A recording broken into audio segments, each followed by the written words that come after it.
Chopper ఎగరటానికి VIP ఉంటే ఎగరటానికి ఇబ్బంది అట. విత్ ఇన్ 14 minutes లో చాపర్ టేక్ ఆఫ్ అయిపోయింది, హ్యాపీగా వెళ్ళి ల్యాండ్ అయిపోయింది. కానీ చాపర్ లో వెళ్ళే విఐపికి ప్రాబ్లం గానీ ఆ పైలట్ కి ప్రాబ్లం కాదా? మరి పైలట్ ఎలా వెళ్ళాడు అదే చాపర్ లో?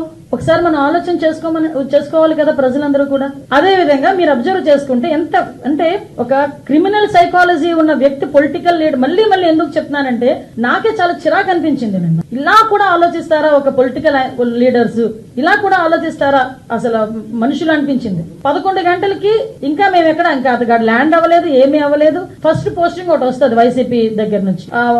ఎక్కడ పడితే అక్కడ పోలీసులను అడ్డుకుంటున్న, వైసీపీ నేతలను అడ్డుకుంటున్న పోలీసులు మమ్మల్ని అక్కడ వరకు రానివ్వట్లేదు అని ఒక పోస్ట్ పెడతారు. విత్ ఇన్ 30 minutes లో హెలీప్యాడ్ దగ్గర భద్రతా వైఫల్యం, పోలీసులు ఎవరు లేరు. అక్కడేమో పోలీసులు ఉన్నారంటావు, ఇక్కడేమో పోలీసులు లేరంటావు. అసలు ఎలాగ జనాల్ని ఎలా సైకలాజికల్ గా వాళ్ళు ట్యూన్ చేయడానికి ప్రయత్నం చేస్తున్నారని చెప్పడానికి మీకు ఒక ఉదాహరణ చెప్తున్నా.